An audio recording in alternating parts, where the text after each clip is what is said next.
Assalamu alaikum, dear students. Mashar Shakil Ahmad, lecturer botany from Government Higher Secondary School, Baistral. Today, our topic is, dear students, the second part of the complex tissues, and that is the phloem. पहला हमने जैलम लिया है हमारे पहले lecture में. इससे पहले जो लेक्चर था उसमें मैंने जैलम आपको पढ़ाया है. आज हम लेंगे इंशाल्लाह फ्लोएम. तो पहले the term phloem was actually given by the Nageli जो था, उसने जो मैंने आपको पहले ही बताया, he was a brilliant scientist in the plant physiology. तो द प्लांट साइंस, तो इसने नागली ने फ्लोएम टर्म दी है. लेकिन phloem is also known as bast. इसको बास्ट भी बोलते हैं, इसको लेप्टोम भी बोलते हैं, क्योंकि हिब्बरलैंड ने इसको टर्म लेप्टोम इस्तेमाल किया है. तो कभी कभी सिनोनिमस हम बास्ट भी नाम देते हैं, लेप्टोम भी देते हैं और फ्लोएम भी. ठीक है. अब जो फ्लोएम है, फ्लोएम जो है इट हैज एन अगर जैलम की बात करेंगे, यहाँ पे जो जैलम है, जैलम is a tissue which has only unidirectional movement. जैलम का जो है वो यूनिडायरेक्शनल मूवमेंट है. ठीक है, इसका यूनिडायरेक्शनल मूवमेंट है. That is from roots to, इसको रूट से होता है टू शूट. ये ट्रांसपोर्ट करता है water, minerals and organic substances from root to shoot. That is, मगर वापस वो नहीं आता है. लेकिन जो फ्लोएम होता है, फ्लोएम जो है टिश्यू, वो टिश्यू होता है जो अब ट्रांसपोर्ट करता है फूड मटेरियल, और इसका जो मूवमेंट होता है वो बाई डायरेक्शनल होता है. क्या होता है वो? By directional. इसका जो मूवमेंट होता है वो बाई, दैट इज, अगर रूट में खुराक स्टोर होता है, ये चला जाता है कहां पे? शूट में.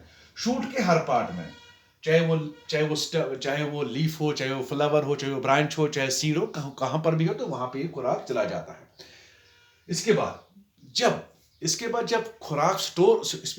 जब खुराक बनना स्टार्ट हो जाता है लीव्स में, तो लीव्स या किसी भी जगह, तो लीव्स से फिर उसके बाद खुराक नीचे आता है to store in the seeds, store in fruits और स्टोर इन द रूट्स. तो उस तरह से उसी फ्लोएम से वापस खुराक वहां पे आता है. दैट इज, ये जाता भी इसी से, वापस भी आता है तो इसको नाम है, it is by directional movement. It has by directional movement. तो मेरे बच्चों, एक्चुअली इसको मल्टी डायरेक्शनल मूवमेंट होता है, क्योंकि साइड्स में भी खुराक, मतलब पूरे साइड में भी खुराक प्लांट को सप्लाई करता है. तो कभी कभी रूट जो होता है एक्ट्स एज अ सोरस, हाँ, जहां से खुराक स्टोर जमा रहेगा. फिर उसके बाद ये दूसरी जगह चला जाता है जहां पे कंज्यूम होता है. इसके बाद जहां पे कंज्यूम होता है, वहां पे मतलब कंज्यूम होके उसके बाद, मान लो इस तरह से मैं आपको समझाऊंगा. जब एक पूरे साल में जब लीव्स प्लांट के ऊपर होते हैं, तो उस वक्त प्लांट जो होता है वो स्टोर फोटोसिंथेसिस से खुराक तैयार करता है. इसके बाद वो फ्लोएम से वो नीचे आता है सीड्स में या वो रूट्स में स्टोर हो जाता है. तो हो गया एक मोमेंट.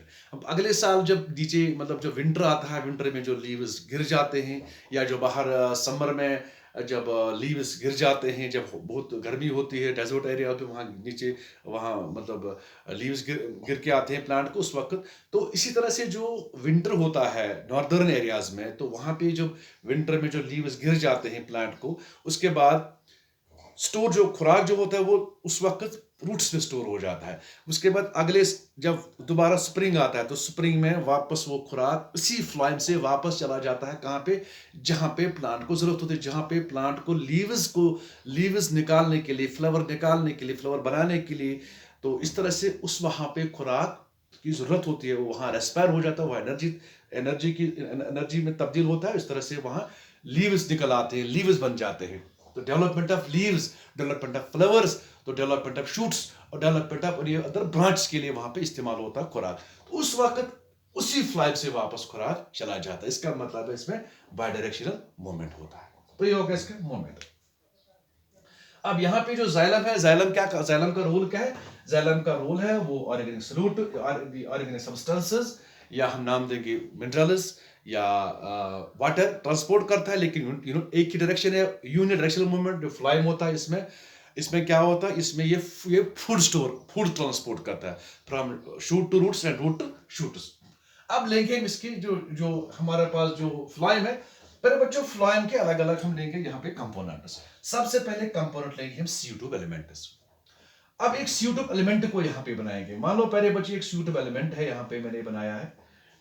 यहाँ एक CO2 एलिमेंट है, ये एक और CO2 एलिमेंट है, ठीक है।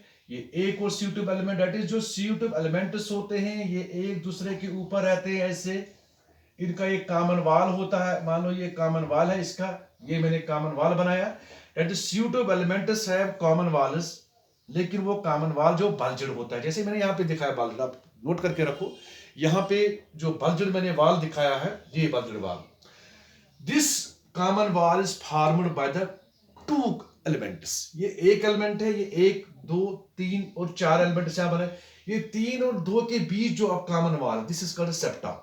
इस सेप्टा, ये सेप्टा बनता है दो सेल्स से, ठीक है, एक दीवार बनता है दो सेल्स से। तो that is these cells, these CO2 elements are placed end to end, they are placed end to end. लेकिन जो एंड होता है वो बल्जड होता है, बाहर की तरफ होता है। अब जो ये CO2 सेल होता है, जो CO2 एलिमेंट होता है, सबसे पहले ये लिविंग होता है। क्या होता है? लिविंग होता है, नंबर वन। मगर ये इसमें न्यूक्लियस नहीं होता है, without nucleus, that is without, इसमें न्यूक्लियस नहीं होता है, ठीक है, कोई न्यूक्लियस नहीं होता है।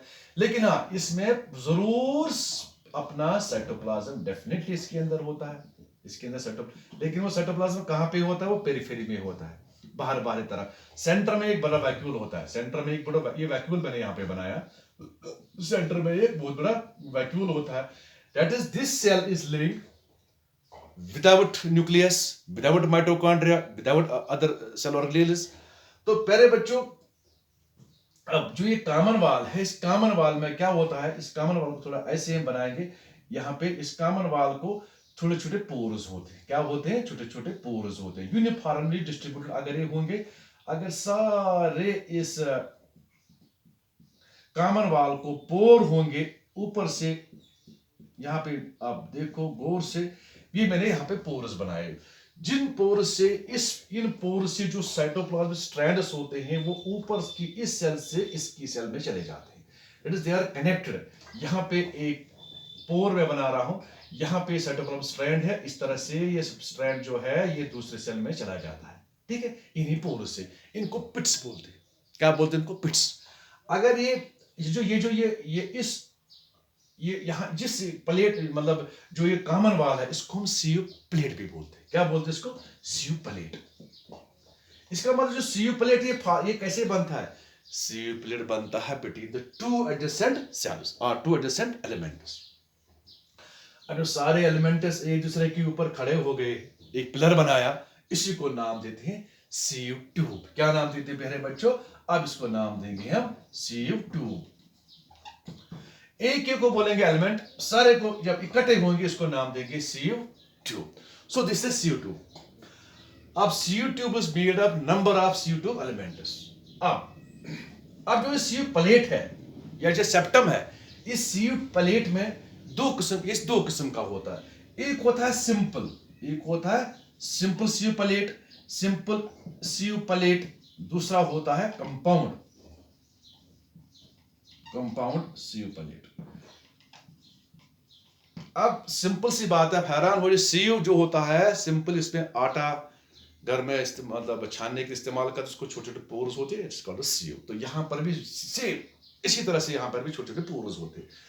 अगर आपको वो घर में जो आपके पास सीव है, इसमें यूनिफॉर्मली पोर्स होते हैं, वो हो गया सिंपल CO प्लेट। अगर यहाँ पे ये हो गया एक हमारा ये एंड वाल में यहाँ पे दिखा रहा हूं, देखो पहले बच्चों, अगर इस एंड वाल में एक एरिया यहाँ है, एक एरिया यहाँ, एक एरिया यहाँ, एक एरिया, इन एरियाज में अब पोर्स होंगे, दैट मींस बहुत सारे सीव्स होंगे, बहुत सारे सीव्स होंगे। तो sieve areas, rather you must call it sieve areas.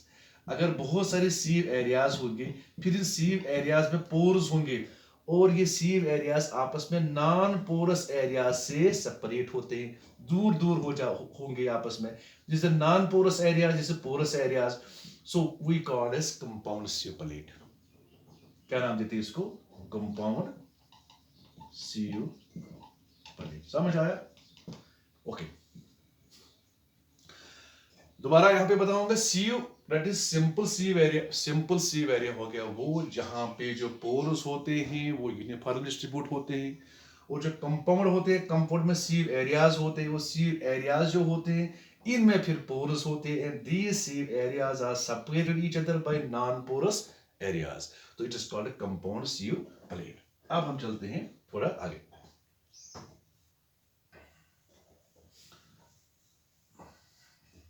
अच्छा, अब जो इसका सेल वॉल जो होता है ये थिन होता है, वो thin as compare to tracheids, as compare to vessel, ये थिन होता है लेकिन लिविंग होता है, but there is no any lignification, कोई लिग्निफिकेशन नहीं होती, दैट इज नो लिग्निफिकेशन, इसमें लिग्निफिकेशन नहीं होता है। दूसरी बात ये है, ये कोई मैकेनिकल सपोर्ट टिश्यू प्लांट को नहीं करता, दैट इज जो सीव ट्यूब होता है ये मैकेनिकल सपोर्ट नहीं करता, नो लिग्निफिकेशन बट लिविंग है, नॉन न्यूक्लियर है, इसमें न्यूक्लियस नहीं है, लेकिन इसका जो ये लिविंग है, इसमें जो साइटोप्लाज्म स्ट्रैंड्स है वो कनेक्ट होते हैं from one cell to one component another component, ठीक है। इस तरह से खुराक जो ट्रांसपोर्ट होता है वो transport in the form of sucrose, किस तरह, वो सक्रोज फॉर्म में ट्रांसपोर्ट खुराक करता है from one component another component through these pits, through these इन्हीं पिट्स से, इन्हीं होल्स से, इन्हीं पोर्स से, एक सेल से दूसरे सेल पे, एंड थ्रू दी साइटोप्लाज्म, ये साइटोप्लाज्म स्ट्रैंड जो होती है डायरेक्ट इसके अंदर चले जाते हैं वन तो एक कंपोनेंट से दूसरे थ्रू दिस पिट्स, तो इनको हम नाम देते हैं इसके लिए कनेक्टिंग लिंक्स, क्या नाम देंगे इनको कनेक्टिंग लिंक्स और कनेक्टिंग स्ट्रैंड्स बोलेंगे। चलो यहां पे लिखेंगे थोड़ा, क्योंकि यहां आपको नजर नहीं आएगा बोर्ड, कनेक्टिंग स्ट्रैंड्स, ठीक है। इसके अलावा जो कनेक्टिंग हो गया कनेक्ट स्ट्रैंड्स, तो इसके अलावा अब हम जो इसका जो व्हाट वी कॉल एज, जो अगर ये लिविंग है ये फिर इसका कंट्रोल कौन करता है, क्योंकि हर चीज का कोई ना कोई एक रिमोट कंट्रोल होता है, इसको कंट्रोल कौन करता है, इसके लिए जो कंट्रोलर कंपोनेंट है वो एक और सेल होती है, that is called the companion cell. चलो यहाँ पे अब दूसरा लेंगे हम कंपेनियन सेल। तो पहले वो जो कंपेनियन सेल होता है इसका एज द नेम इंप्लाइज ये एक्कम्पनी रहता है किसके साथ, इस सी ट्यूब एलिमेंट के साथ। अब यहाँ पे जो सी ट्यूब कंपोनेंट है, हर सी ट्यूब कंपोनेंट के साथ एक कंपेनियन सेल होगा मिनिमम। कभी कभी क्या होता है, हर एक जो एलिमेंट है ये सी ट्यूब एलिमेंट, इसके साथ एक से ज्यादा कंपेनियन सेल्स होते हैं। दूसरी बात है, जिस सेल से ये सी ट्यूब एलिमेंट बनता है, उसी सेल से कंपेनियन सेल भी बनती है। इसका मतलब दोनों को ऑरिजिन एक ही सेल है, ओके। तो इसमें न्यूक्लियस होता है, न्यूक्लियर होता है कंपेनियन सेल, इसमें न्यूक्लियस होता है, ठीक है। अब इसको पिट्स होते हैं साइड्स में भी, और इन साइड से ये कंट्रोल करता है किसको, ये कंट्रोल करता है इस what we call as this sieve tube element को। तो हर इसमें ये लिविंग होता है, बाकी सारे कंपाउंड्स के अंदर होते हैं, तो ये कंट्रोल करता है किसको, सी ट्यूब एलिमेंट को, तभी इसको नाम देते हैं कंपेनियन सेल। इसके बाद अब जो नॉन फ्लोरिंग प्लांट्स है, नॉन फ्लोरिंग प्लांट्स में क्या, एक और चीज यहाँ पे फिर भूल जाएंगे, जो कंपेनियन सेल होती है स्पेक्युलेटेड सेल होती है, ये भी parenchyma cell but it's a speculated cell. चलो यहाँ पे थोड़ा हमें यहाँ डिफरेंशिएट करना है। नॉन फ्लोरिंग प्लांट्स में हम इस्तेमाल करते हैं वर्ड सीव सेल, सीव, वहां पे हम इस्तेमाल नहीं करते हैं सी ट्यूब एलिमेंट्स या सी ट्यूब्स, क्योंकि वहां जो नॉन फ्लोरिंग प्लांट्स में होते हैं वहां सीव सेल्स होते हैं, जैसे जिम्नोस्पर्म्स में होते हैं। तो वो जो सेल्स जो होते हैं वो पॉइंटेड होते हैं, ऐसे इलॉन्गेटेड होते हैं, पॉइंटेड होते हैं ऐसे वो। लेकिन जो उनके एंड वाल्स होते हैं, एंड वाल्स में भी उनको पिट्स होते हैं, ठीक है, एंड वाल्स में भी पिट्स होते हैं। लेकिन जो साइड वाल्स होते हैं, साइड लेटर, इनमें भी पिट्स होते हैं, but they do not form bundles, वो बंडल फॉर्म में नहीं होते। लेकिन जो ये सीव एलिमेंट्स ये बंडल फॉर्म में होते, क्या होते, नंबर 1। नंबर 2, इनमें जो साइड वाल्स इनमें बहुत कम पिट्स होते हैं, जहां पर पिट होता है वहां पे अटैच होता है एक इसका जो साइटोप्लाज्मिक होता है न्यूक्लियस कंपेनियन सेल का, वो इसके साथ अटैच रहता है, ताकि ये कंट्रोल करेगा किसको, इस सेल को, मतलब इस सी ट्यूब एलिमेंट को, नंबर 1। दूसरा ये जो कंपेनियन सेल है, कंपेनियन सेल जो प्रेशर ग्रेडियंट तैयार होता है, जब एक जब ये प्लांट जो ट्रांसपोर्ट सक्रोज होता है, उस वक्त एक प्रेशर बन जाता है किसमें, इस ट्यूब एलिमेंट्स में। लेकिन उस प्रेशर एलिमेंट जो प्रेशर होता है, प्रेशर ग्रेडियंट उसको नाम देते हैं, प्रेशर ग्रेडियंट। तो प्रेशर ग्रेडियंट को बरकरार रखने के लिए अहम रोल अदा करता है कौन? ये कंपेनियन सेल। इसका मतलब है the pressure gradient is maintained by these companion cells. ठीक है, इन जो प्रेशर इसमें जो सूटेबल एलिमेंट्स है, इनमें जो प्रेशर ग्रेडियंट बच जाता है उसका कंट्रोल कौन करता है? This companion cell. तो कंपेनियन सेल का अलग अलग नाम है, एल्ब्यूमिनस सेल, स्ट्रासबर्ग, ये तो पहले ही बता दिया मैंने। अब ये जो एल्ब्यूमिनस सेल, कंपेनियन सेल को हम ये सूटेबल एलिमेंट को या जो नॉन फ्लोइड प्लांट्स है उनमें होते हैं सीव सेल्स, उनमें फर्क क्या है? तो ये मैंने आपको बता दिया, ये पॉइंटेड होते हैं दोनों तरफ से। ट्रांसवर्स वाल जो होते हैं या लॉन्गिट्यूडिनल वाल होते हैं, इनमें पोर्स होते हैं या पिट्स होते हैं। तो यहाँ पे जो इस सेल में क्या होता है, इसमें भी लॉन्गिट्यूडिनल वाल में पिट्स होते हैं, लेकिन इसमें खाली कंपेनियन सेल के साइटोप्लाज्म स्ट्रैंड चले जाते हैं, लेकिन इसमें ऐसा नहीं होता, इसमें ट्रांसपोर्ट खुराक भी होता है। Number 1, they do not form bundles but they आकर इन बंडल्स। नंबर 3, दे आर, ये लंबे होते हैं, जो सीव सेल्स होते हैं बहुत लंबे होते हैं, लेकिन ये जो हमारे सूटेबल एलिमेंट्स होते हैं छोटे होते हैं as compared to sieve cells. So ये हो गया हमारा difference between the sieve cell and suitable elements. चलो आगे चलते हैं। अब आपको समझ आया ही होगा तो कंपेनियन सेल का रोल क्या है। अब प्यारे बच्चों, अब हम ऐसे लेते हैं पैरेन्काइमा। अब जो पैरेन्काइमा होते हैं, parenchyma sales, you know that the parenchyma cells are thin walled cells। ये thin walled होते हैं, मगर याद रखना थोड़ा पॉइंटेड होते हैं, but cylindrical, pointed but cylindrical, लंबे होते हैं ऐसे। Mostly they transport the food in lateral directions में। इनका जो सेल वॉल होता है वो कुछ चीज का होता है, वो शाबाश सेलुलोस। आपको ये पहले ही याद रख, सेलुलोस एंड पैक्टिन, इसमें सेलुलोस एंड पैक्टिन नहीं होता है। नो लिग्निन डिपोजिशन, ना इसमें ना इस पैरेन्काइमा सेल में लिग्निन डिपोजिशन होती है, फ्लाइंग पैरेन्काइमा, ना कंपेनियन सेल में लिग्निन डिपोजिशन होती है, और ना ये जो सूटेबल एलिमेंट्स होते हैं ना इनमें सेकेंडरी डिपोजिशन होती है। तीनों लिविंग सेल्स होते हैं। ओके, लेकिन अब जो कंपेनियन जो फ्लाइंग पैरेन्काइमा, इसका खास एक रोल है, द स्टोर फूड, स्टोर, इनमें खुराक स्टोर होता है, जो स्टोर फूड, खुराक स्टोर करते हैं। इसके अलावा कुछ लेटेक्स और रेजिन, म्यूसिलेज, ये स्टोर करते हैं। अगर आप कहीं पे देखोगे जो जिम्नोस्पर्म, एंजियोस्पर्म के प्लांट्स है, आलमंड, बादाम या खुबानी जो हम खाते हैं, अगर आपके घर पे कोई पेड़ होगा या आपने देखा होगा, उसको बाहर से वो एक रेजिन निकलता है, वो रेजिन। तो वो रेजिन बेसिकली क्या होता है? तो वो रेजिन बेसिकली होता है वो इन्हीं सेल्स जो फ्लोइंग पैरेन्काइमा होती है, इन्हीं में स्टोर रहता है। जब इसमें ज्यादा प्रेशर, जब ज्यादा बन जाता है, वो बाहर की तरफ आता है थ्रू जो लेंटिसेल्स होते हैं, वो लेंटिसेल से बाहर आते हैं। या डेड स्टोमेटा जो होते हैं, जब स्टोमेटा डेड होते हैं वो लेंटिसेल में तब्दील होते हैं, फिर वो उसी से बाहर आता है। तो इस तरह से हो गया ये हमारा पैरेन्काइमा, फ्लोइंग पैरेन्काइमा। अब चलो लेते हैं, अब हम लेते हैं यहाँ पे फाइबर का। क्या करेंगे? अब हम फाइबर लेंगे। अब फाइबर आपको पता ही है, ये मैंने बार बार पढ़ा है, लॉन्गिट्यूडिनल सेल्स होते हैं, पॉइंटेड होते हैं, टैपरिंग एंडस होते हैं, ऐसे होते हैं टैपरिंग एंडस, दे आकर इन बंडल्स। ठीक है, but they provide mechanical support. अब इनमें कोई न्यूक्लियस नहीं होता है, जब ये डेड हो जाते हैं इनमें कोई न्यूक्लियस नहीं होता है, दे आर विदाउट न्यूक्लियस। इनमें ल्यूमेन जो होता है, सेंट्रल ल्यूमेन, वो बहुत छोटा होता है, but they provide mechanical support. Sometimes they are septate, कभी-कभी सेप्टेट भी होते हैं, एसेप्टेट भी होते हैं, सेप्टेट भी होते हैं और एसेप्टेट भी होते हैं। ठीक है, अभी मैकेनिकल सपोर्ट ये तो मैंने आपको ऑलरेडी पढ़ाया है, लेकिन जो यहाँ पर है, यहाँ पे जो फाइबरस होते हैं ये सपोर्ट करते हैं, मैकेनिकल सपोर्ट, बट कंपेनियन हो, पैरेन्काइमा या जो सूटेबल एलिमेंट हो, ये मैकेनिकल सपोर्ट नहीं देते हैं प्लांट को, या जाइलम को, फ्लोएम को सपोर्ट नहीं करते। So this is all about our the components of the phloem.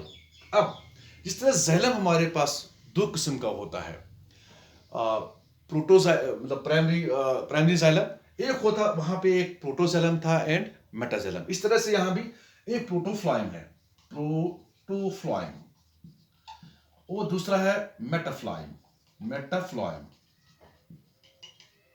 ठीक है बच्चों, जो प्रोटोफ्लाइम होता है द फर्स्ट फॉर्मल फ्लाइम, जब पहला फ्लाइम बनता है किसमें, एक प्राइमरी प्लांट में, जब प्राइमरी प्लांट बॉडी बनती है तो जो पहला फ्लाइम बने it is called the primary phloem. तो उसको हम नाम देंगे हाँ, पहला फ्लाइम को नाम देंगे प्रोटोफ्लाइम। अच्छा, इसके बाद जब उसके बाद डेवलपमेंट होती है तो फ्लाइम बन जाए प्राइमरी बॉडी में, उसको नाम देंगे मेटाफ्लाइम उसके बाद। तो प्राइमरी फ्लाइम में क्या होता है, उसमें उसमें जो CO2 एलिमेंट्स होते हैं कम वो बहुत छोटे होते हैं, या फाइबर्स में नहीं होते, वाले जो मेटाफ्लाइम, इस मेटाफ्लाइम में सारे एलिमेंट्स मौजूद होते हैं। इस तरह से ये हो गया हमारा आज का जो लेक्चर था, दैट इज अबाउट